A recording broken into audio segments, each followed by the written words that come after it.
minutitos más para ver si se conectan más personas. ¿Estará usted de acuerdo, maestra Balbina?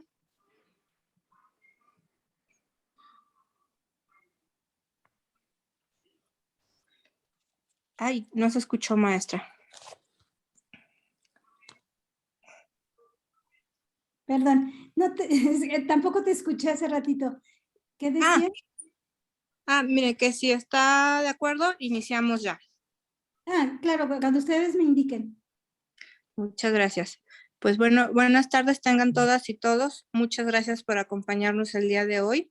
El día de hoy iniciamos la jornada de capacitación en materia de violencia de género con el módulo Derecho de las Víctimas a cargo de la maestra Balbina Hernández Alarcón, a quien saludo y les doy la más cordial bienvenida, agradeciendo su participación y su siempre cooperación para con la Escuela Judicial y la Unidad de Derechos Humanos e Igualdad de Género. Asimismo, les platico que la maestra Balbina tiene un currículum muy grande en esta materia, por lo cual solo les mencionaré los principales logros de la maestra. Entre ellos se encuentra crear la metodología para identificar el gasto presupuestal destinado a las mujeres y a la transversabilidad de género, la creación de las unidades de igualdad sustantiva en la Ciudad de México, la concretización de la capacitación en línea para personas servidoras públicas, transversalizar la perspectiva de género, derechos humanos y atención a pueblos indígenas en Semarnat, crear la unidad de derechos de género en la Semarnat, participar en el diseño del Instituto Nacional de las Mujeres y su ley de creación, y la elaboración de una metodología de trabajo con mujeres rurales en el estado de Veracruz. La maestra Balbina cuenta con experiencia como directora general adjunta de la Unidad de Género de la Secretaría de Gobernación en la Comisión para Prevenir y Erradicar la Violencia contra las Mujeres CONAVIM, como directora de Fomento y Concertación de Acciones del Instituto de las Mujeres del Distrito Federal, como directora de áreas para la articulación de la perspectiva de género y prevención de la violencia de género y contra las mujeres en política pública, y en el ámbito académico, entre otros, se destaca su máster de género y derechos en política pública contra la desigualdad por la Universidad Autónoma de Barcelona, así como la especialidad en gestión pública y la maestría en gestión pública para la buena administración de la Escuela de Administración Pública de Ciudad de México. Maestra, pues no necesita usted más presentaciones, su trayectoria la respalda y no sé si está usted de acuerdo con dar inicio. Muchas gracias a todas ustedes por haber hecho posible el que hoy volvamos a estar en condiciones de iniciar este pequeño curso de 2 días que vamos a tener, el día de hoy y el día de mañana, para trabajar sobre el tema de derecho de las víctimas. Les voy a pedir que, si me permiten, compartir la pantalla. Claro que sí, maestra. La voy a hacer anfitriona para dar acceso a que usted pueda subir y manejar. Cualquier cosa, yo estoy aquí para apoyarla. Muchísimas gracias. Listo, maestra. Perfecto. ¿Sí están viéndola ustedes, la pantalla? Sí. Sí. Perfecto. Sí, comentan por el chat que también. Muchas gracias.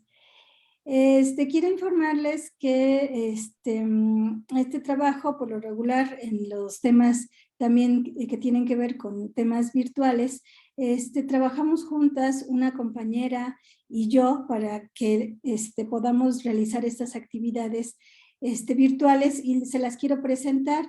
Ella se llama María José Argumedo. Si puedes prender tu cámara, Majo, para que te conozcan, porque ella es la que nos va a ayudar y nos va a indicar las actividades que tenemos que realizar cuando se trate de realizar alguna actividad asociada a los temas virtuales, para que ustedes también estén involucrados en realizar estas actividades.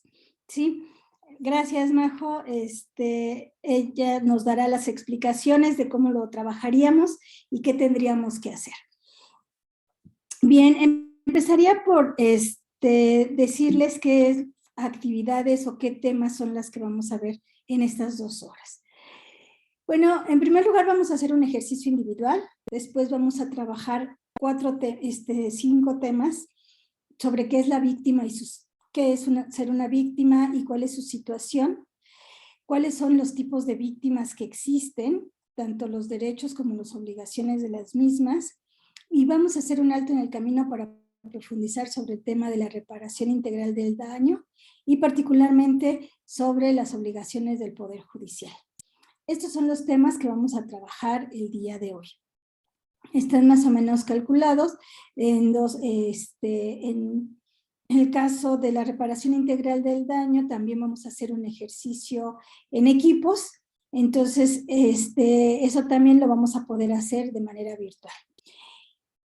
Iniciaríamos entonces con el ejercicio de introducción y dejo a María José para que ella nos explique qué es lo que vamos a hacer. Muchas gracias, Balbina. Muchas gracias a todos y a todas. Es un gusto para mí estar por acá acompañándoles. Justo como comentaba la maestra Balbina, nos vamos a estar haciendo algunos ejercicios que requieren el uso de algunas plataformas. Y ahora vamos a hacer el primero, que es un ejercicio de introducción. Y la intención es que puedan contestar de manera individual. Para eso vamos a utilizar una plataforma que se llama Mentimeter. Por si alguno o alguna ya está familiarizado o familiarizada con esta página, en el chat de la videoconferencia les voy a dejar el link para realizar el ejercicio introductorio. Lo único que tienen que hacer ustedes es darle clic y les va a aparecer un breve cuestionario. Ahí les pediríamos que contesten según lo que se sientan más identificadas o identificados con las opciones con las opciones que están en el cuestionario. Si pudiera yo también compartir pantalla, Carla, o tú, Balbina, si me puedes hacer ahorita rápido anfitriona, para poderles compartir un poco cómo va las respuestas. Carla, ¿podrías? Ya dejé de compartir. No es cierto. Sí. Voy a dejar de compartir para que dejes como anfitriona a María José. Sí, claro que sí. Gracias. Listo. Y si quieres seguimos con la tuya, ¿no, Majo?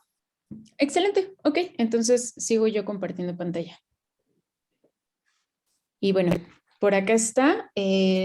Acá estamos viendo las respuestas que ustedes están generando en tiempo real. Pueden darse cuenta del lado derecho en la esquina cuántos y cuántas personas han contestado esta pregunta. Que en total me parece que somos 27, 28. Entonces,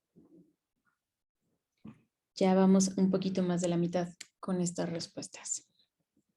Somos 41. ¡Ay! ¿En qué momento crecimos? Perfecto, pues entonces ahora sí vamos a la mitad de las respuestas.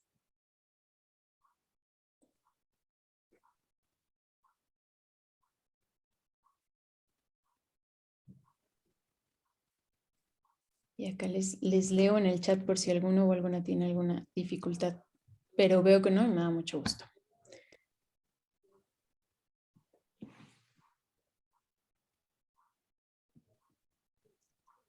Qué bueno que acá la intención un poco de este ejercicio introductorio es que podamos identificar antes de la plática que va a dar Balbina en dónde estamos parados y paradas, ¿no? Entonces vemos que tiene más el que se intuye que es ser una víctima, pero no está del todo claro, ¿no? O completamente claro. De la mayoría.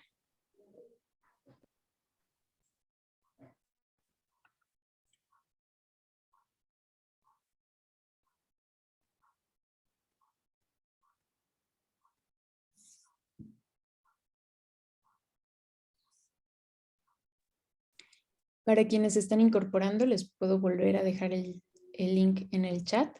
Estamos haciendo este ejercicio introductorio en el que lo único que tienen que hacer es darle clic al link y contestar según se identifiquen con las afirmaciones que se encuentran en la pregunta. Lo dejo en el chat de nuevo.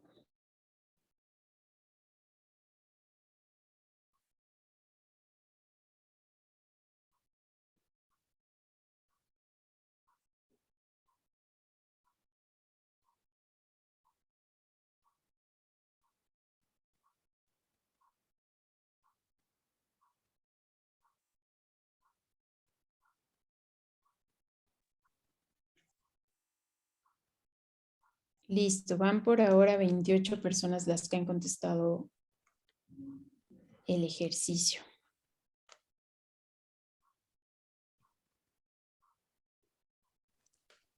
Perdón, me voy a tomar el atrevimiento nada más para recordarles. Ay, no. Y estén atentos a la plática. Les pido a todos, aún estando en su dispositivo celular, es posible contestar la encuesta. Les pido su atención, por favor. Muchas gracias.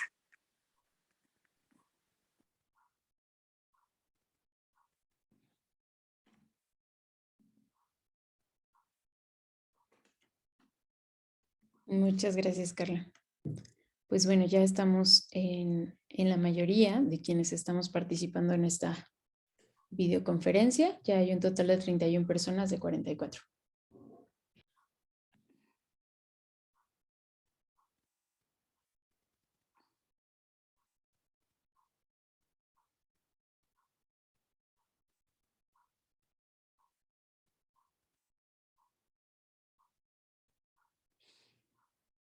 Bien, si quieren, entonces,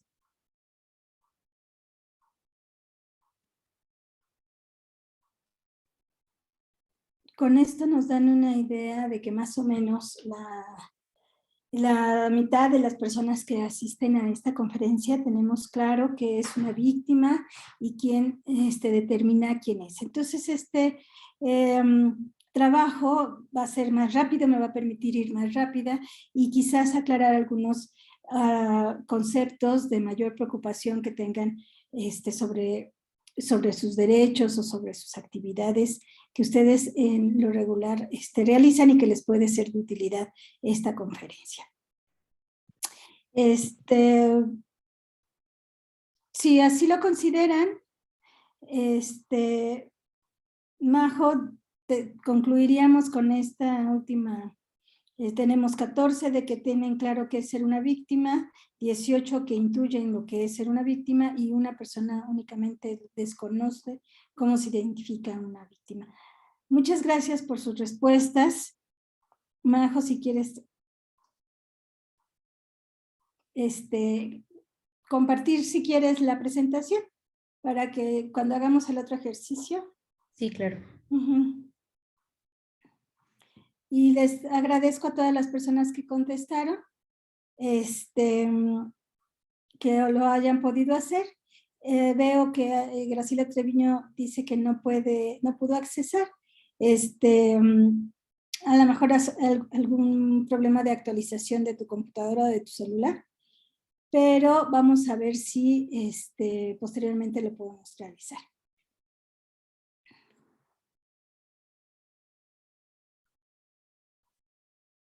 Perfecto, entonces pasaríamos a la que sigue, por favor, a las dos. Y entonces veremos quién nos dice la definición de qué es ser una víctima. Y esto lo define la Ley General de Víctimas, que fue elaborada en conjunto con las organizaciones de la sociedad civil que estaban cercanas principalmente a víctimas familiares de personas desaparecidas o que no habían sido atendidas en su condición de víctimas indirectas y que por lo tanto era necesario regular esta actuación del servicio público para precisar realmente quién era una víctima y por qué. Y en ese sentido, la definición de la ley, si te regresas tantito, por favor. Voy, una disculpa. Sí, no te preocupes. Está determinada a si fuiste sujeta de un delito, ¿no? Gracias. O si se violó alguno de tus derechos. Entonces, la calidad de víctima se adquiere ya sea porque fuiste una persona afectada por un acto o omisión que lo sanciona la ley penal, o porque un servidor público omitió la protección o el respeto del ejercicio de alguno de los derechos humanos que tenemos y que nos fundamenta estos derechos humanos el artículo 1 constitucional. Entonces, la víctima está determinada por haber sido una persona afectada por un acto sancionado por las leyes penales o por la omisión de protección o abuso de poder por parte de alguna persona que sea servidora pública y que haya violentado el ejercicio de nuestros derechos. Esto es lo que nos dice la Ley General de Víctimas. Y es así como se determina que es una víctima. Ahora sí pasamos a la siguiente, por favor. ¿Qué pasa en San Luis Potosí con respecto a la incidencia delictiva a nivel nacional? Por ejemplo, tenemos que en octubre y noviembre, en promedio, en octubre, si ustedes se fijan, tenemos 178,004 casos de incidencia delictiva. Y se puede desglosar, estos datos los saca el Secretariado Ejecutivo de la Secretaría de Seguridad Pública, y nos da la información de que tenemos 178,000 casos en octubre y en noviembre 171,148. Esto significa que estas personas fueron víctimas de algún delito y que también alrededor de estas personas, o sea, de 178,000 al mes aproximadamente a nivel nacional. ¿Qué pasa en San Luis Potosí? En San Luis Potosí también hay una estadística, y si quieren pasamos a la siguiente, donde nos dicen, y aquí está marcado con una flecha, que en promedio en San Luis Potosí tenemos aproximadamente 147 delitos por cada 100,000 habitantes. Entonces, estaríamos hablando de esta cantidad de víctimas que han sido sujetas por una situación de un presunto delito, de 174 en este nivel nacional, más arriba de la situación nacional. Y si pasamos a la que sigue, vamos a ver lo que nos dice la Comisión Nacional de Derechos Humanos con respecto a las personas que han establecido una queja en la Comisión Estatal de los Derechos Humanos de San Luis Potosí, y ustedes van a observar cómo en un transcurso de 10 años, en el 2021, la gráfica es mucho más alta con 44 casos, después va disminuyendo hasta que en el 2021 llegamos solamente a 9 casos. Entonces, hay menos quejas con respecto al ejercicio o como víctimas de algún abuso de poder que en el caso de haber sido víctimas de algún delito que marque la ley.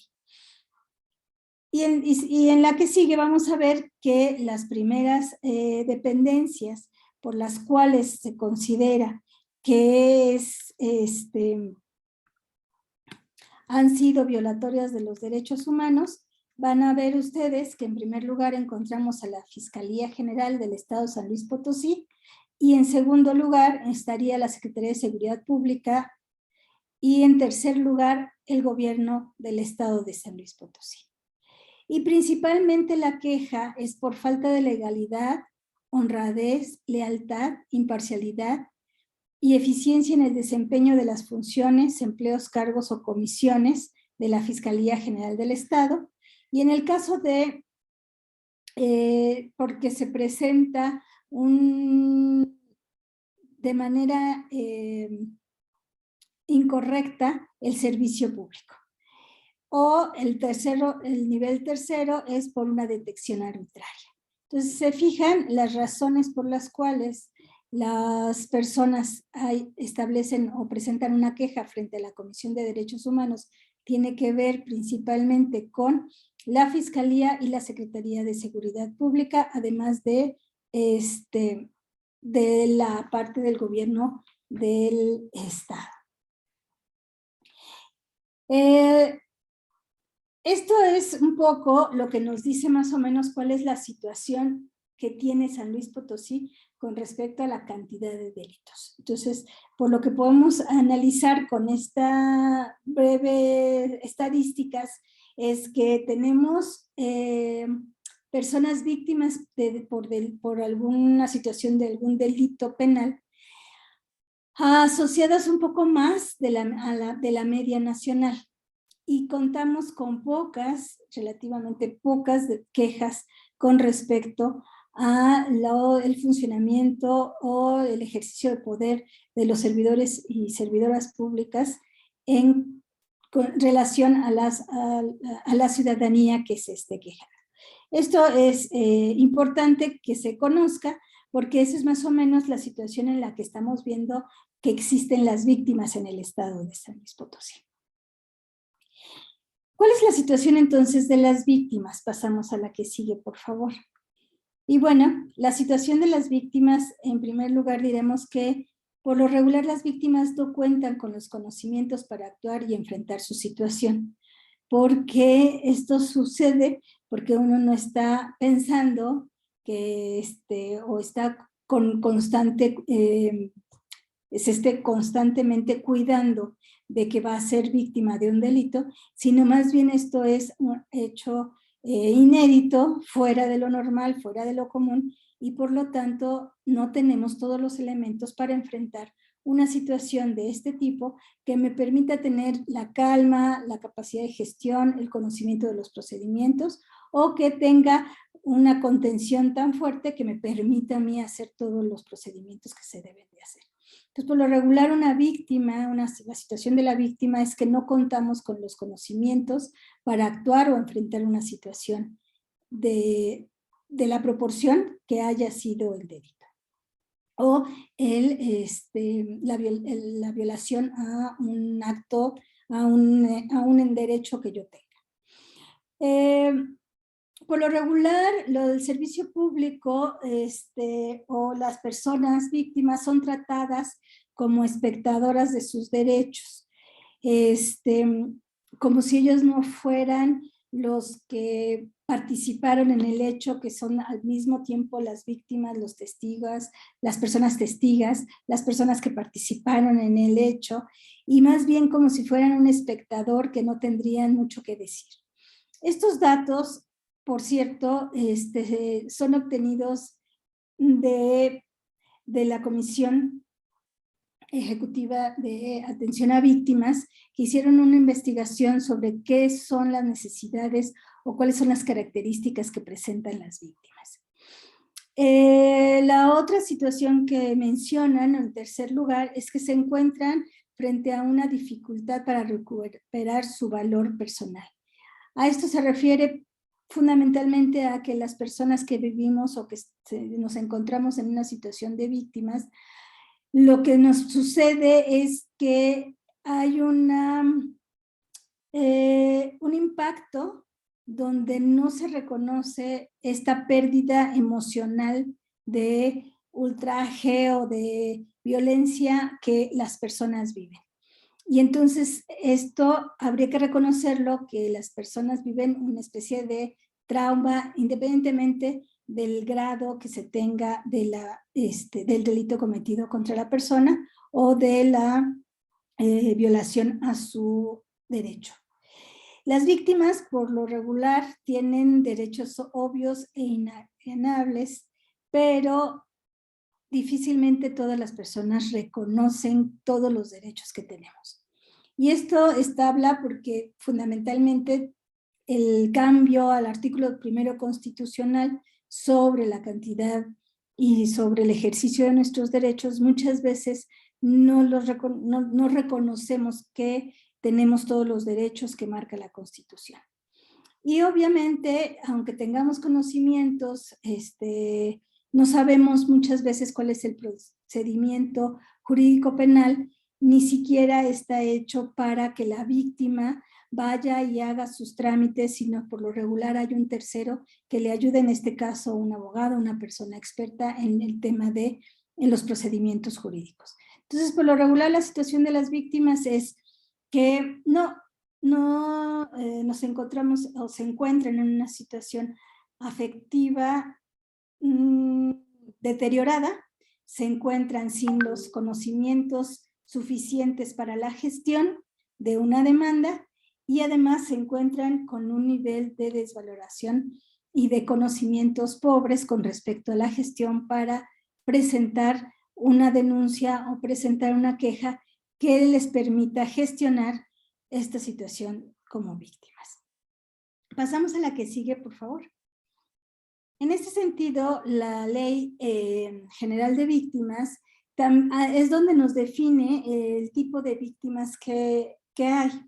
Y esto es porque muchas veces no se identifica que cuando hay víctimas, por ejemplo, el asesinato de una persona o el feminicidio, hay otro tipo de víctimas que están alrededor de la víctima directa. Y bueno, la ley en su artículo 4 nos dice que las víctimas directas son aquellas personas físicas que hayan sufrido algún daño o menoscabo económico, físico, mental, emocional o en general cualquier puesta en peligro o lesión a sus bienes jurídicos o derechos como consecuencia de la comisión de un delito o violaciones a sus derechos, reconocidos en la Constitución y en los tratados internacionales en las que México son parte. Si se fijan ustedes, entonces la víctima es la persona física que sufrió el hecho que la victimizó. Y pasamos a la que sigue y vamos a ver que hay otros dos tipos de víctimas. Las víctimas indirectas, que son las familiares o las personas cercanas a la persona víctima directa y que tienen una relación inmediata con ella. Podríamos hablar de hijos o personas dependientes económico-emocionalmente de la persona, por ejemplo, desaparecida, si hablamos de una situación de las víctimas indirectas. La víctima directa es la persona desaparecida y las víctimas indirectas serían las personas de las que depende esta víctima directa que afectan la relación por su ausencia. Y hay víctimas potenciales, que son las personas físicas cuya integridad física o derechos peligren por prestar asistencia a las víctimas, ya sea por impedir o detener la violación de derechos o la comisión de un delito. Y esto significa que la mayoría de las personas que apoyan a las víctimas, ya sea por ejemplo los asesores técnicos de las víctimas indirectas porque hayan desaparecido, las personas que acompañan a las familiares como víctimas indirectas de un feminicidio, o simplemente el abogado que gestiona un acto de apoyo a una víctima que le hayan robado o golpeado en la calle. Y que estas personas fueran agredidas, violentadas en sus derechos o personas que hayan sido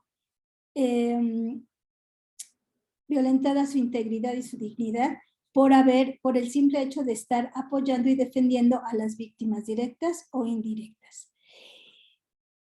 Y por último, hablaríamos de que hay grupos, comunidades, organizaciones sociales que también en su conjunto pueden llegar a ser tanto víctimas indirectas como víctimas directas. Y esto podríamos hablar cuando hay alguna situación de una empresa minera que afecta con la contaminación que genera una industria minera que explota plata, que para limpiar la plata o las piedras desintegra las piedras en azufre y el agua la lleva al río, que esa agua es utilizada por esa comunidad. Y toda esa comunidad es la que se ve violentada por su derecho al acceso al agua, sin contar la contaminación por la explosión de las minas a cielo abierto, que generan tal polvo que contaminan a las casas de esa comunidad.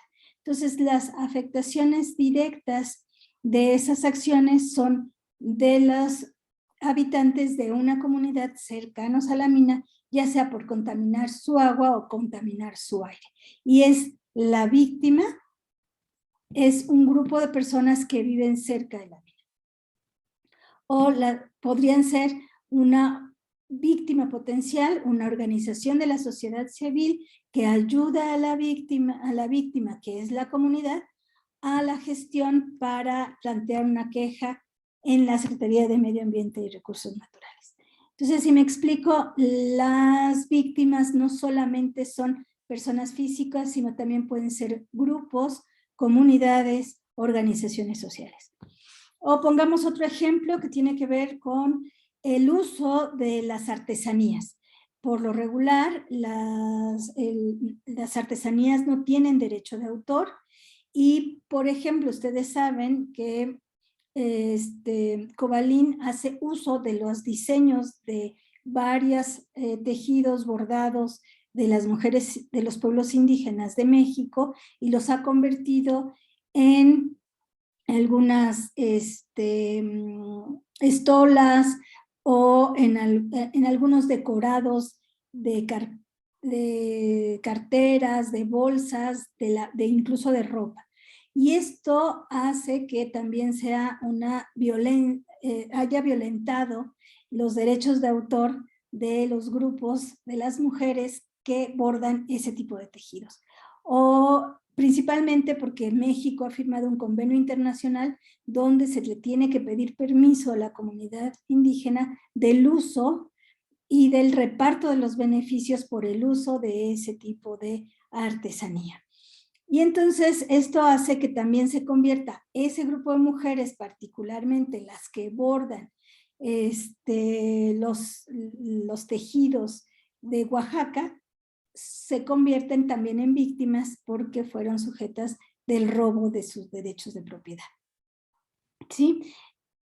Son ejemplos que les doy de los tipos de víctimas que existen cuando hablamos de personas físicas o de personas o de colectivos. Bien, pasamos a la que sigue, por favor. La calidad de víctima se adquiere porque se haya acreditado justamente este daño o menoscabo de los derechos o de algún delito que haya sido sujeto o de algún delito. Y esto se obtiene a partir de una sentencia por una autoridad competente, por una resolución emitida por el órgano protector de derechos humanos o porque el Ministerio Público lo haya considerado así cuando levanta la carpeta de investigación. Cuando realmente uno adquiere la calidad de víctima es cuando puede identificar, cuando está determinado por estas tres: por una sentencia, por una resolución emitida por un organismo autónomo de derechos humanos y por algún ministerio público.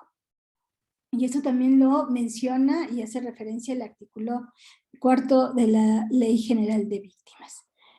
Pasamos a la que sigue, por favor. ¿Cuáles serían entonces los derechos de las víctimas? En la ley es la que describe al detalle todos estos derechos de las víctimas y una clasificación que yo hice para mayor claridad hablan yo los clasifiqué por 3: derechos personales, derechos de procedimiento y por resultados. Los derechos de las víctimas están los derechos de ayuda inmediata o de asistencia y atención, o los derechos de protección a las propias víctimas y el derecho a la reparación del daño, que implica la restitución, rehabilitación, compensación, satisfacción y no repetición. Las de procedimiento tienen que ver con el acompañamiento y el apoyo a los derechos de las víctimas de todo el proceso penal, de asesoría, de acompañamiento, de aclaración de cualquier duda, etc. Y por último tenemos los que están de resultado, que serían los derechos de acceso a la justicia, derecho a la verdad, derecho a la información y derecho a la participación.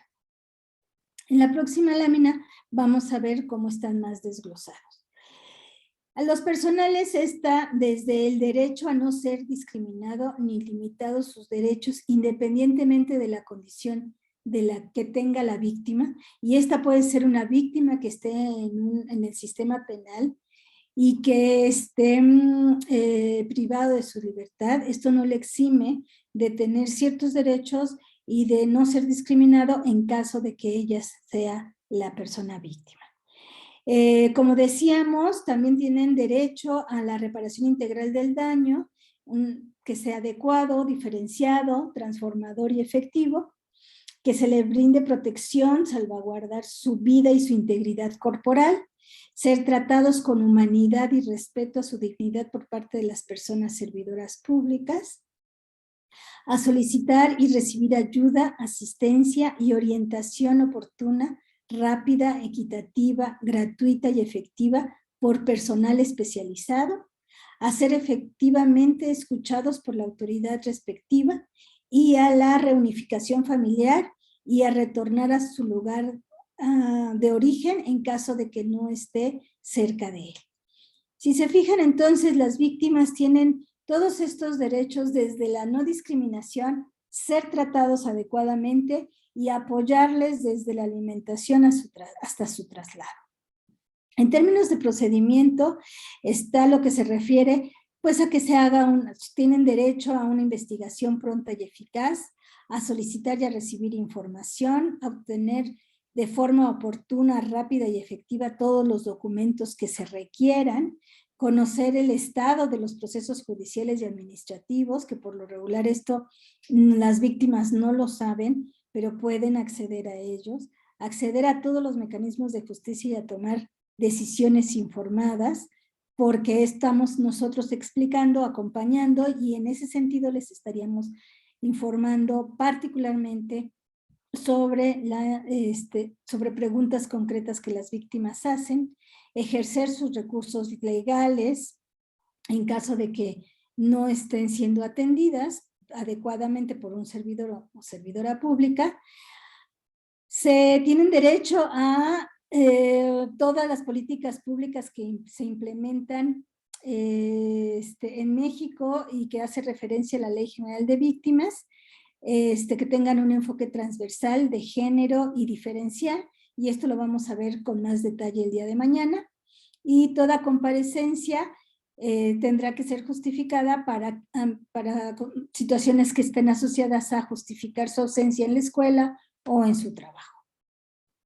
Y otros derechos de la víctima es a la identificación y enjuiciamiento de las personas responsables, a conocer la verdad de lo ocurrido, a participar en la búsqueda de la verdad y a trabajar de forma colectiva con otras víctimas. ¿Sí? La Ley General de Víctimas tiene todos estos desarrollados en todo un articulado de varios capítulos donde dicen cuáles justamente son los derechos de las víctimas y las obligaciones del servicio público. Pasamos a la que sigue, por favor. ¿Cuáles serían las obligaciones que tienen las víctimas? Y en ese sentido, la ley también es muy precisa y habla de que la víctima tiene que actuar de buena fe, tiene que cooperar con las autoridades, tiene que conservar los bienes objetos del aseguramiento, o sea, no venderlos ni nada, sino hasta que no se termine el proceso, resguardarlos. De esta misma manera, no cremar el cuerpo del familiar para posibles pruebas posteriores, y cuando tenga información delicada o sensible, guardar confidencialidad. Estas se vendrían siendo las obligaciones de la víctima y que también están escritas o descritas en la propia Ley General de Víctimas. Pasamos a la que sigue, por favor. Pasamos al tema de la reparación integral del daño, que también es un derecho y tiene y requiere de todo un procedimiento largo y reflexivo, porque es algo sumamente nuevo, es algo que difícil de alcanzar y que cuando uno llega a analizar las estadísticas de cuántos delitos se denuncian, después cuántos delitos se judicializan y después cuántos de estas judicialización llegan a reparación integral del daño, es realmente terrible ver el tiempo de duración, aproximadamente 2 años, y el tiempo y la cantidad de personas que llegan a una reparación integral del daño. Y si llegasen, difícilmente podemos encontrar un seguimiento del alcance de todas las autoridades o del servicio público para garantizar que se hayan logrado esta reparación integral del daño. Bien, la reparación integral implica que sea adecuada, que sea diferenciada, que sea transformadora y efectiva. ¿Y a qué nos referimos con que sea adecuada? Que por lo menos tenemos que garantizar el mínimo existencial que tenía la víctima antes de que se le haya cometido el delito. Esto significa que tenemos que establecer plazos razonables y reconocimiento de la dignidad de la víctima antes de haber sido objeto del delito o de la violación a su derecho. Entonces, el mínimo existencial, definido también por la ley y que por lo regular el Poder Judicial conoce perfectamente estas definiciones, es el que hablamos cuando debemos o cuando hablamos de reparación integral, cuando hablamos de que sea adecuada, que sea diferenciada. Esto tiene que ver con la interseccionalidad, es decir, con la diversidad de los grupos de personas por edad, por sexo, por preferencia sexual, por si tienen o no una condición de discapacidad o porque son un pueblo indígena o no lo son. Estas diversidades requieren de necesidades específicas de las víctimas totalmente diferentes. No es lo mismo una niña víctima de violencia sexual a una adulta con el mismo delito. Tienen y requieren de atenciones diferenciadas, de ser condiciones de no discriminación y de garantizárseles a ambas la atención adecuada. No es lo mismo haber sido sujeto de un delito de un vehículo a mano armada a ser víctima de un delito de un ganado. Implica diferencias en términos de la sobrevivencia de uno y del otro. Hacen diferencias según el contexto en donde se encuentran. Por lo tanto, la atención, la reparación no puede ser igual aunque los dos hayan vivido una situación de robo. Y en el último tendremos que, en los otros dos es transformadora porque la situación que lo llevó a esta situación de delito o que se haya enfrentado a una violación de sus derechos es porque hay un acto de discriminación o una marginación que le permitió estar en esa situación, en ese contexto. Por lo tanto, la reparación integral deberá de eliminar esos elementos de discriminación y marginación para que no vuelvan a suceder. Y en ese sentido, entonces, tendremos que hablar de que sea efectiva. Y esto significa que debe de ser el beneficio que se alcance y que se le otorgue a la víctima debe de ser comprobable. Y en ese sentido podríamos decir que fue efectiva porque se vio identificada en la mejora y en la condición de vida de la víctima. La reparación integral tiene 5 características que es importante analizar y discutir y que eso es lo que vamos a hacer en equipo la restitución, rehabilitación, compensación, satisfacción y no repetición. La reparación integral implica todas estas 5 características, estas 5 situaciones que dependerá del hecho victimizante el que nos afecte. ¿Por qué la reparación integral debe de tener estas características y debe de tener estas modalidades? Porque lo que se intenta es recuperar el proyecto de vida de la persona. Y, por ejemplo, de la persona víctima o de las personas víctimas indirectas.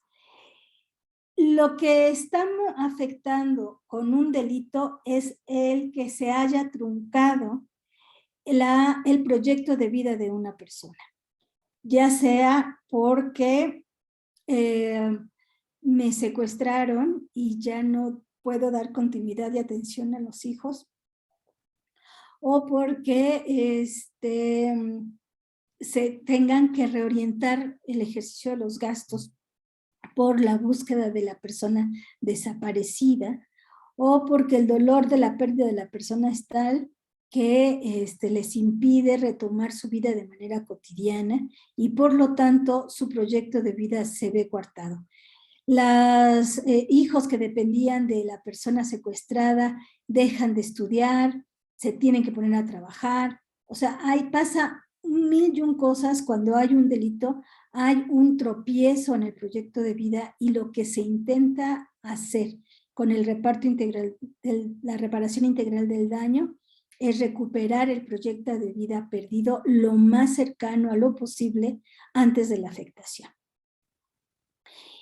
Y la ley define, no la ley, esto lo define el modelo de atención a víctimas de la CEAV. El proyecto de vida lo define como el potencial de realización personal de la víctima, considerando su vocación, considerando sus aptitudes, sus circunstancias y sus aspiraciones. Es decir, los proyectos de vida no son iguales entre las personas, son diferentes y eso es el que se ve truncado cuando son víctimas de un delito. Y ese es el que se tendría que reconocer. Por eso tiene que ser diferenciado, transformador y se ocupan todos estos procedimientos que vamos a analizar. Pasamos a la que sigue, por favor. Y aquí les dejo a María José para que nos explique entonces qué es lo que vamos a hacer. Muchas gracias, Balbina. A continuación vamos a trabajar en equipos. Vamos a dividir aleatoriamente a todas y todos los que estamos participando en la videollamada en 5 equipos que estarán realizando esta actividad según lo que está distribuido, estos conceptos que están distribuidos en la lámina que vemos en pantalla. También les voy a dejar en el chat a partir de ahora esta liga, que es la Ley General de Víctimas, que si no la alcanzan a encontrar en el chat o algo, la pueden buscar en internet y les aparece como de los primeros resultados. Acá les pido por favor que nada más pudieran apuntar qué artículos tiene que revisar y concepto cada uno de los equipos, porque como se hacen los equipos aleatoriamente, hasta que ustedes entren a la sala, en la parte superior de la sala de Zoom les va a aparecer en qué número están. Entonces solamente va a decir sala 1, sala 2, sala 3, sala 4, sala 5. Esa sala se refiere a qué equipo están. Entonces, en ese sentido, el equipo 1 tendrá que buscar el concepto de restitución, que corresponde en el artículo 26, 27 y 61. El equipo 2, el de rehabilitación. El equipo 3, compensación. El equipo 4, satisfacción. Y el equipo 5, no repetición. Entonces, la intención acá es que puedan tener el trabajo en equipos. No sé qué tiempo será para el trabajo en equipo. Balbina, no sé si quieras acotar nada más el tiempo para que regresaremos todos y todas a la reunión. Tenemos 30 minutos. Perfecto. Entonces, pensando en que todas y todos nos incorporáramos a las salas a las 6 de la tarde, estaríamos regresando a esta plenaria 6:30. Perfecto. Pues, ¿alguna duda, algún comentario que tú quieras hacer extra, Balbina? Buenísimo. Entonces les va a aparecer en su pantalla un cuadro de Zoom en el que les dice que puedan ingresar a una sala correspondiente. Entonces, antes de mandarles para allá, les voy a dejar este link. No sé si quieran que deje proyectado un poco más esta pantalla antes de que nos pasemos a la plenaria. Nada más, sí, los resultados de su trabajo en equipo es hacer una lámina de PPT con el concepto, imagen y un ejemplo. Sí. Perfecto. Sí, no sé si tengan alguna duda en general del ejercicio. Denme un segundo que se los vuelvo a compartir. Pero aprovecho para ver si tienen alguna duda. ¿Nos podrías poner en el chat las indicaciones, por favor, para que no haya ninguna, o sea, para que no se les pase o se les olvide? Por supuesto. A ver Si si quieres, yo lo pongo. Sí, perfecto. Sí.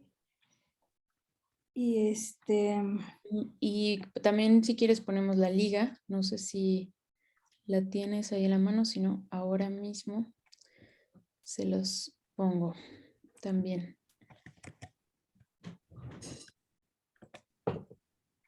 Acá está la liga.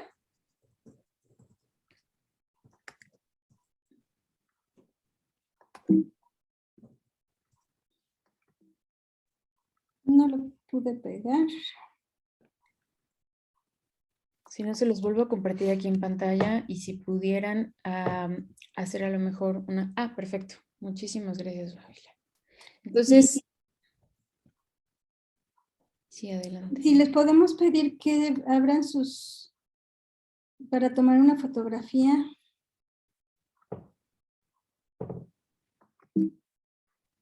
Si pueden prender sus...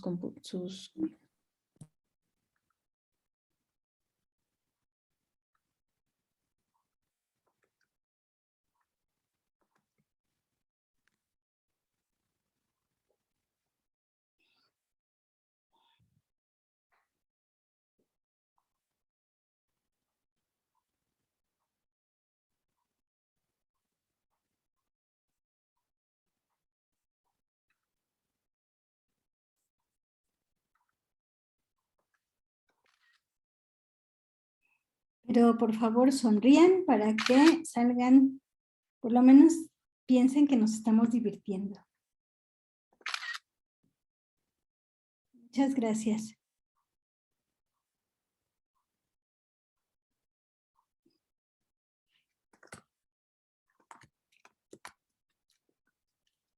Perfecto. Bueno, pues debe de ya estar apareciéndoles nada más antes de cerrar, volver a repetir las instrucciones. Estarán en equipos de 5 personas en donde revisarán la ley que se encuentra en el link que les dejamos en el chat. En el mismo chat están los conceptos y los artículos que estarán revisando cada equipo. Para saber en qué equipo están, cuando entren a la sala les aparecerá arriba sala 1, sala 2, sala 3, sala 4 o sala 5. Ese corresponde al equipo, por lo tanto corresponde a lo que van a analizar. Y en equipo tendrán que realizar una diapositiva en PowerPoint en donde se pueda ver el concepto que analizaron, una imagen y un ejemplo del ejercicio. Entonces, María José, están indicándome que en la liga marca error, que no les está permitiendo, y ya hice la prueba y en efecto también me está marcando un error. Ok, se las mando otra vez, a ver si en esta puede funcionar mejor. Bueno, esta que ya viene como PDF. Entonces, si pudieran hacer la prueba, Carla, se los agradecería muchísimo. A ver si en esta ya está. Sí, ya me abre como tal la Ley General de Víctimas. Excelente. Ya nada más faltaría la indicación del equipo, ¿verdad? Exacto. Sí, con Zoom ahora les voy a mandar a los grupos y nada más les recuerdo que cuando entren a la sala vean en la parte superior a qué grupo corresponden. Entonces denme un segundo, les tiene que aparecer un cuadro de que se sumen.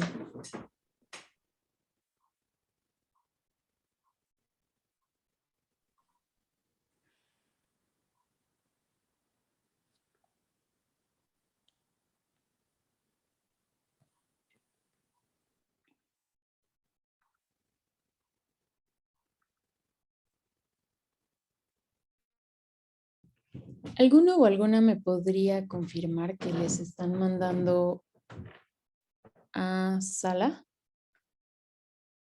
¿O si a ninguno le ha aparecido todavía? No está apareciendo el envío a ninguna sala A mí ni que tampoco. aceptemos nada. Ok, denme un segundo. Muchas gracias.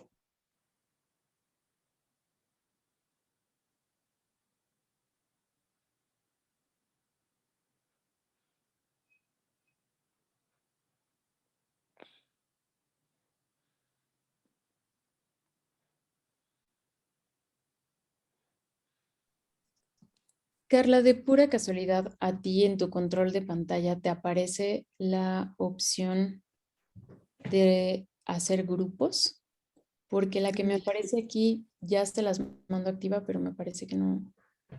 No me deja, me dice que solamente es cuestión del anfitrión. Te voy a hacer anfitrión. A A ver configuración de las reuniones. Ujú. Mostrar siempre los controles de las reuniones igual. Sí, porque yo lo puedo hacer ahora. A ver, dame un segundo. Voy a pausar la grabación rápido para ver si eso es el por qué no los manda directamente a la sala.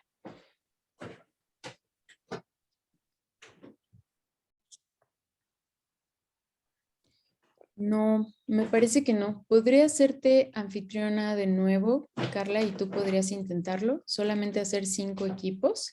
Ujú. A ver si tú haciendo la opción nos lo permite.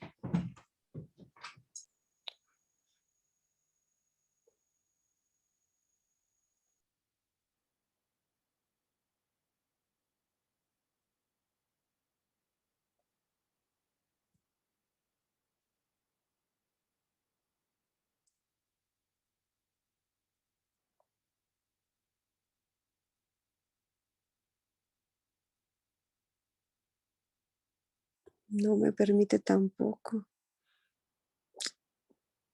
Ay, qué caray.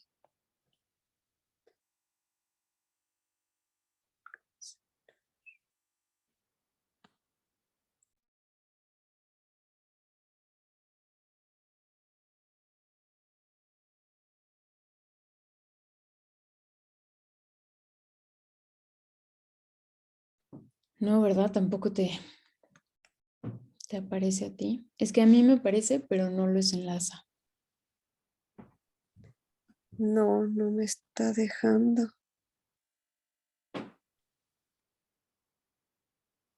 Ok.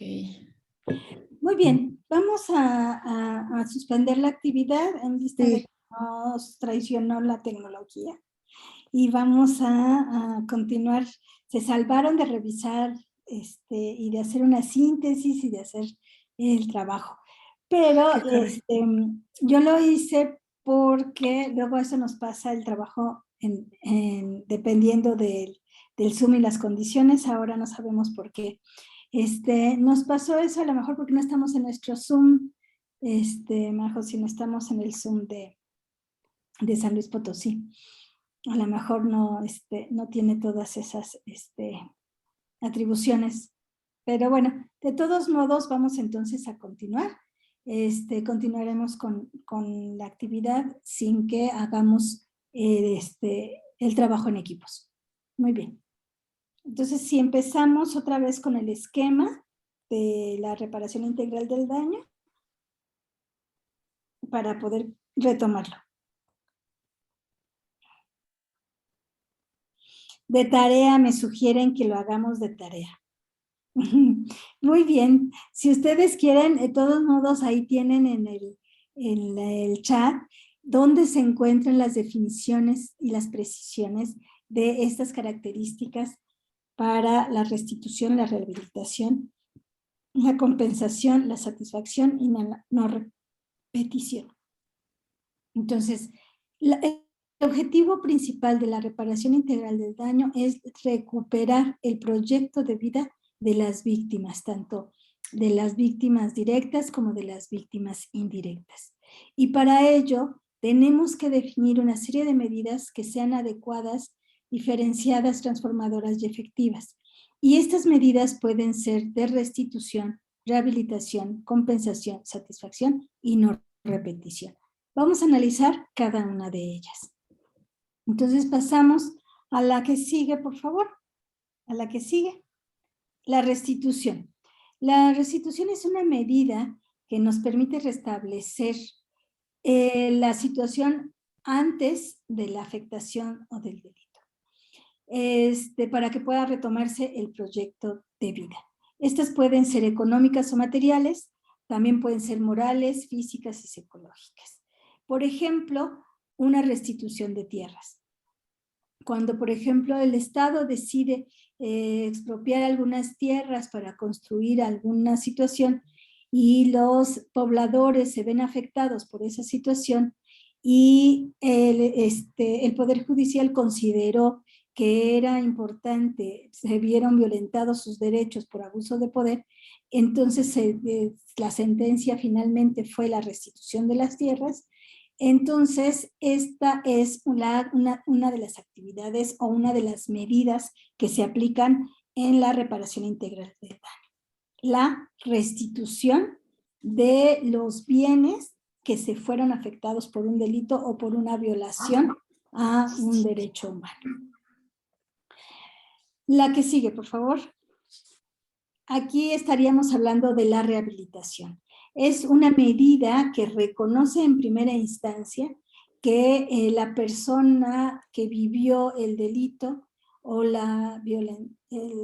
le hayan violentado un derecho recibió una afectación traumática, física y social o psicológica que le requiere de tratamientos médicos o de tratamientos psicológicos. Y esto es también una de las medidas que se tienen que garantizar, que se tienen que sumar. A la rehabilitación, a la reparación tendría que sumarse la rehabilitación. O sea, no solamente va a resolver el problema, por ejemplo, de un feminicidio, el que no va a haber una reparación integral del daño porque no se va a poder revivir a la madre que fue asesinada, sino que uno se rehabilitará con asesorías psicológicas a los hijos que vieron o fueron testigos del hecho victimizante, y por lo tanto la rehabilitación tendría que ver con la recuperación emocional, psicológica de los infantes. Y en caso de que hubieran vivido también ellos una agresión, entonces también los tratamientos médicos. Pasamos a la que sigue, por favor. Tenemos la compensación, que esa es la más conocida de las medidas, donde es de carácter económico, que permite contribuir al bienestar de la víctima, contrarrestar los efectos y las consecuencias del daño recibido, independientemente de que haya otras medidas de reparación. Hay fundamentalmente es un recurso que se le está dando por ejemplo, a los hijos, y seguimos tomando como ejemplo el feminicidio. El proyecto de vida de esa familia quedó totalmente destrozado y la posibilidad de que los niños o las niñas de esa familia puedan continuar estudiando es el hecho de que la compensación puede ser una beca para que puedan seguir estudiando todos el tiempo hasta que terminen su ciclo escolar, porque estás compensando la ausencia de la persona que ya no pudo apoyarles para la consecución de su proyecto de vida. Podemos seguir.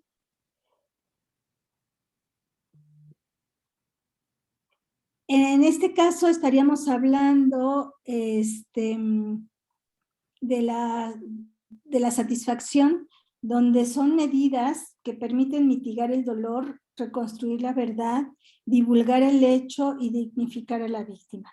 Este es el caso de los monumentos, por ejemplo, los 43 estudiantes asesinados de Ayotzinapa, donde se les reconoce que no fueron actos vandálicos de los jóvenes, sino que fueron asesinados por el Estado o por, todavía y a la fecha sigue sin reconstruirse la verdad, sin embargo hay una medida de satisfacción donde se reconoce a los jóvenes como víctimas de estos delitos. Esto sería una medida de satisfacción, por ejemplo, en el caso de otro monumento que le llaman antimonumenta, que está enfrente del hemiciclo a Juárez, enfrente de Bellas Artes más bien, perdón, donde es un símbolo de una mujer, donde lo pusieron las propias mujeres como respuesta a que no se reconocen todos los feminicidios que existen, que son aproximadamente entre 9 y 11 feminicidios diarios en el país. Y entonces, ante la falta de reconocimiento, una medida de satisfacción que ellas mismas, las mujeres, decidieron poner, fue esta antimonumenta, que es un símbolo de mujer de color lila, también sobre Reforma. Y estas son las medidas de satisfacción donde tratan de mitigar el dolor o reconstruir la verdad o difundir el hecho, porque bueno, en el caso de los feminicidios no son muy notorios ni se difunde esta omisión del Estado de la resolución de estos problemas. Pasamos a la que sigue, por favor. Y entonces también cuando hablamos de medidas de no repetición, son medidas que si bien tienden a garantizar los derechos de las víctimas, también tienen un impacto en los familiares o en la sociedad como un hecho que puede evitarse que vuelva a ocurrir. En el caso, por ejemplo, de las mujeres de Atenco que fueron violadas sexualmente y que fueron torturadas, en este caso, los protocolos de actuación policíaca, donde se impide que estas cosas vuelvan a suceder, donde todo un protocolo que está asociado a la capacitación de los policías, a que incluyan actuación no violenta de parte de la policía para estas situaciones, son acciones o medidas que no solamente van a permitir ayudar a la víctima, sino que van a dejar un precedente para evitar que vuelvan a suceder estas situaciones. Y entonces pasamos otra vez a la que sigue, y con esto podríamos hablar que la reparación integral del daño tiene que ver con reconocer el hecho victimizante, el grado de responsabilidad del Estado o la gravedad de la situación vivida.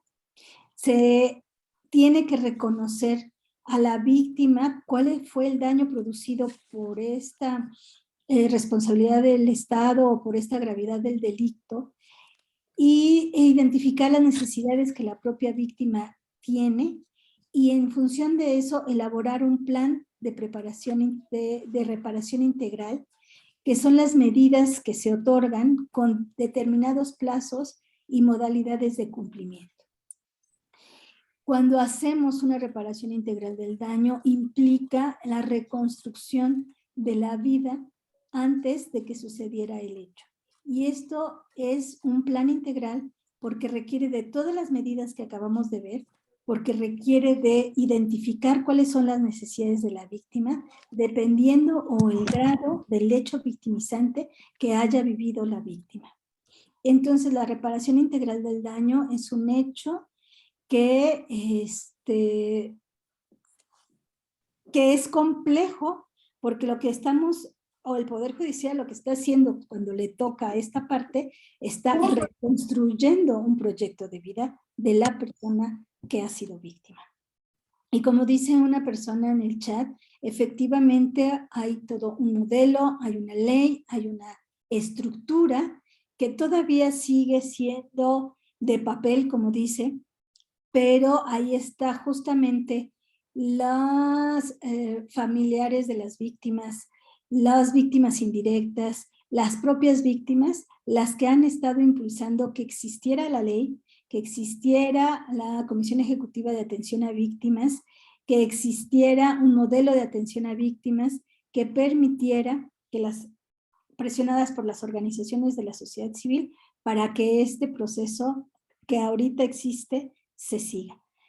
Y sí, efectivamente es algo que tenemos que trabajar en la sensibilización, en la eficiencia, para que estas situaciones se resuelvan lo más rápido posible y para que la reparación integral del daño sea un hecho y no solamente un deseo.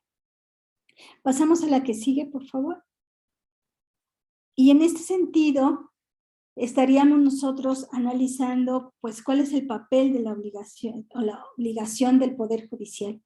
Quiero comentarles que también esto lo especifica la Ley General de Víctimas, y ustedes, me encontré una guía práctica dirigida a las víctimas que realizada por una organización de la sociedad civil que se llama IDEAS, que es una publicación del 2018 que permite a las víctimas una especie de traducción de la Ley General de Víctimas que les permite a las víctimas justamente conocer todos los procedimientos.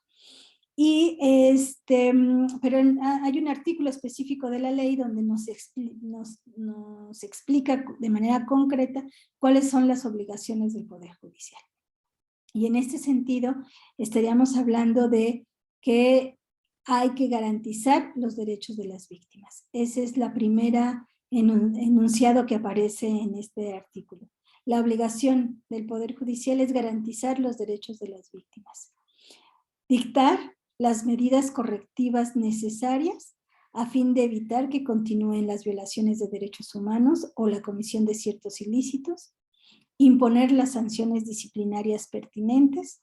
Resolver de manera expedita y diligente las solicitudes que ante ellos se presenten. Y pasamos a la que sigue.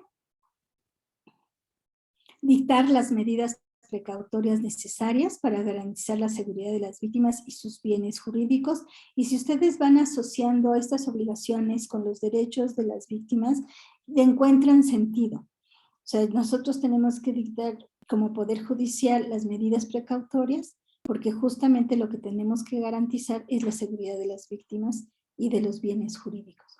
Garantizar las medidas alternativas de resolución de conflicto, permitir la participación a la víctima en los actos y procedimientos no jurisdiccionales que la propia víctima solicita, y escuchar a la víctima antes de dictar sentencia. Y esto es importante porque muchas veces cuando nosotros escuchamos sus necesidades, su proyecto de vida perdido y su identificación o interpretación de los hechos, esto hace que uno tenga mucho más elementos para dictar una sentencia. Así como antes de resolver cualquier acto o medida que repercute se vincule con sus derechos o intereses.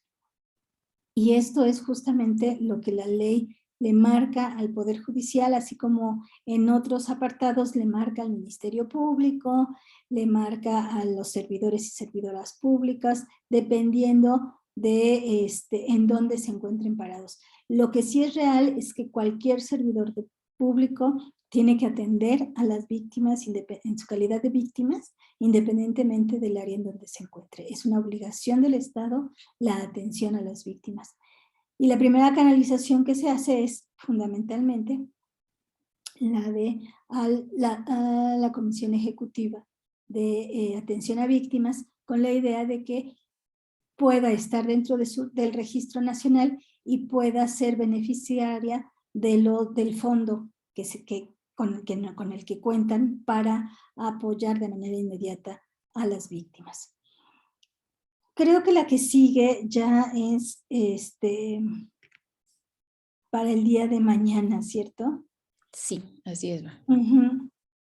Entonces, el ejercicio nos dio pie para que termináramos antes y entonces abriéramos una lista o de comentarios o de preguntas y respuestas para que ustedes, las personas asistentes, podamos intercambiar estas reflexiones ante esta presentación. Entonces, si quieres, quitamos la presentación y le dejamos abierto a las personas asistentes si quieren hacer un comentario, compartir una reflexión, hacer alguna pregunta. Estamos en disposición de atenderles.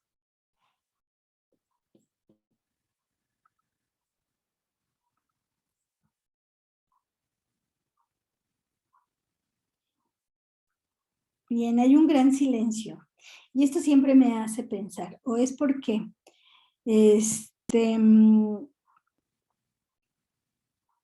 como no los vemos, no sabemos si realmente están o no están presentes. ¿Ustedes qué opinan? Sonia. Muy buenas noches.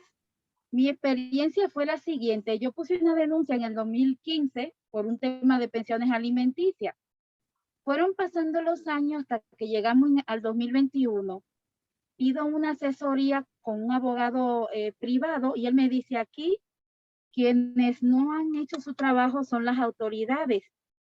Pues yo agarro y demando a las autoridades y resulta que las autoridades, lejos de resolver el problema, empezaron a defenderse haciendo montaje de situaciones que yo me tuve que poner ahora a aprender derecho, a desmontar y a demostrar que ellos estaban falseando las situaciones y buscar pruebas hasta por debajo de las piedras para demostrarle que no solamente no hicieron su trabajo, sino que ahora me estaban violentando de oficio.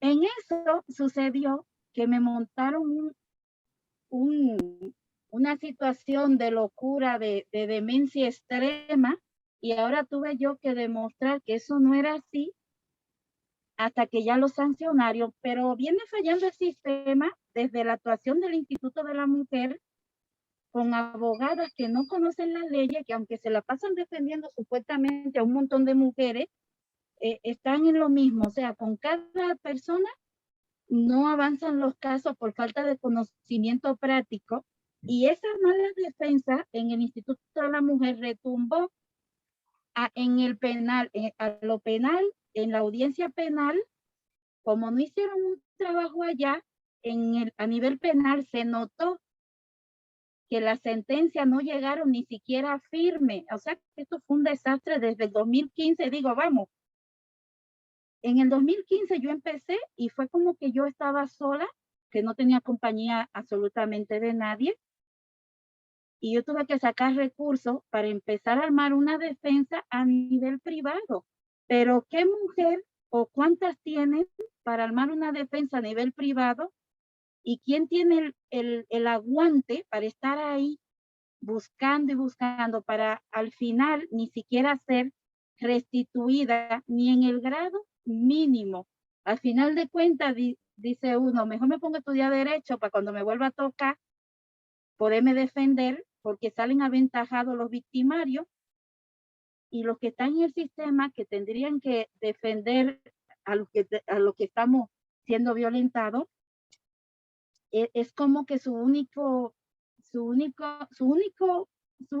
punto para estar en el sistema de justicia es cobrar una quincena que a nivel privado nadie se la va a pagar porque no desquitan su salario ni por mucho ni por poco. O sea, es una vergüenza que las leyes estén tan claras, pero solamente en el papel, porque en la realidad es como que, ¿y estas leyes existen?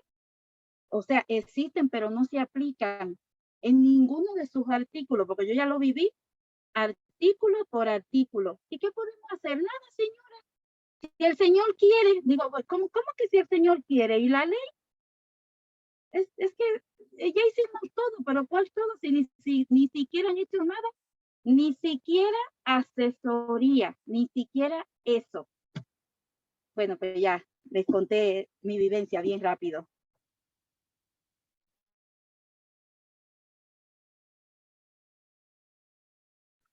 Al contrario, Sonia, muchas gracias por compartirnos esta experiencia y es justamente los procedimientos. Hay un manual de atención a víctimas y que ustedes tienen, no el manual, pero sí en San Luis Potosí existe la Comisión Ejecutiva de Atención a Víctimas en el Estado y ellos también pueden asesorarte o la Comisión de Derechos Humanos para justamente atender el caso y el procedimiento o restituir el procedimiento en caso de que no hayas encontrado una satisfacción en la resolución o que te expliquen con mayor precisión si ya se hizo todo porque no has tenido una atención concreta y puedes ir tanto a la Comisión de Atención a Víctimas como a la Comisión de Derechos Humanos para darle seguimiento a tu caso,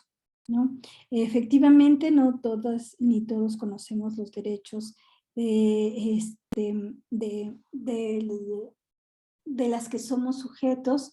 Difícilmente conocemos por lo complicado muchas veces de cómo deberíamos de dar el cumplimiento o de hacer exigibles nuestros derechos y los procedimientos son tan dados y tan largos que muchas veces la mayoría de la gente termina desistiendo. Miriam nos hace una pregunta sobre cómo se llevaría a cabo la reparación del daño en cuestión penal en un incumplimiento de la obligación de asistencia de familia, ya que ha tenido diferentes experiencias a cómo lo trabaja la Fiscalía y sí me gustaría conocer su opinión en este tema. No, difícilmente, o sea, es difícil que se pueda dar. La reparación del daño es un proceso integral donde se tienen que conocer todo el contexto a la víctima, los hechos victimizantes y conocer el contexto para poder dar un análisis o una propuesta concreta. Aquí, como les mencionaba, se tardan tanto en los procedimientos que lo que necesitamos es que sea mucho más rápido y muchas veces eso no se da. Ahí, en este caso, volvería a insistir de que se acercaran a la Comisión Estatal de Atención a Víctimas como para una asesoría o una reflexión colectiva para resolver este tipo de casos ya con toda la información. No me atrevería yo a dar ningún comentario al respecto. Hay otra pregunta que nos dice que el Instituto de las Mujeres carece de muchas facultades. Sería bueno que se revise a fondo y se reforme la ley que lo regula para que pase de solo asesorar y decirle a la usuaria vaya a tal lado y diga esto y puedan realmente intervenir. Sí, los institutos de las mujeres, como fueron proyectados, no eran dar atención al público, porque el gobierno de todas las entidades federativas y el gobierno federal, todos tienen las instancias a las que tendrían que atender. Los institutos fueron creados no para atender a las mujeres, sino para obligar al servicio público a atender adecuadamente a las mujeres y garantizar la igualdad entre hombres y mujeres.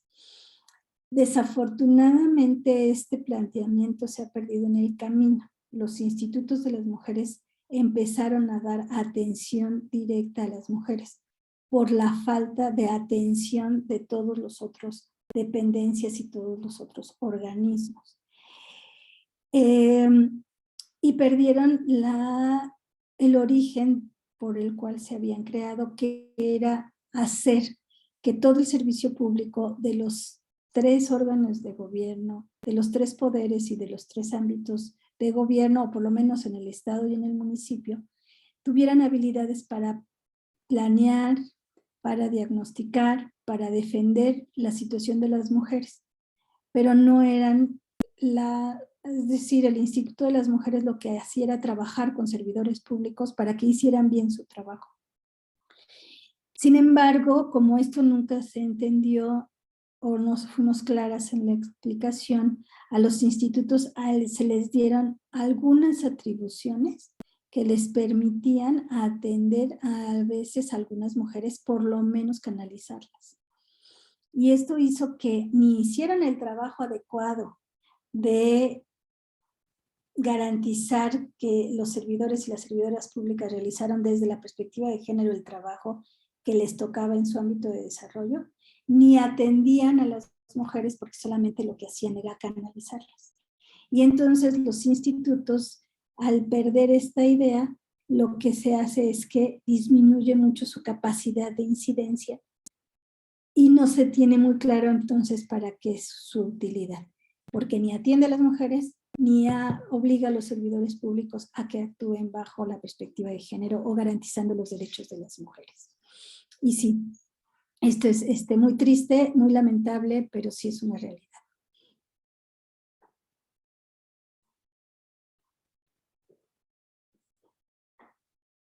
Pues bien, Carla, parece que ya no tenemos más preguntas. No sé si quieres hacer algún comentario o con esto concluiríamos por el día de hoy. Doctora Balbina, pues muchísimas gracias por acompañarnos, por compartir con nosotros este tema. El día de mañana estaremos por aquí nuevamente con usted. Igualmente a las 5 de la tarde los esperamos aquí a todas y todos. Muchas gracias. Gracias a todos. Hasta luego, Carla. Hasta luego, Selene. Hasta luego a todas y todos. Hasta mañana. Gracias. Gracias. Buenas noches. Gracias, buenas noches, docentes.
Carla se fue, ¿verdad?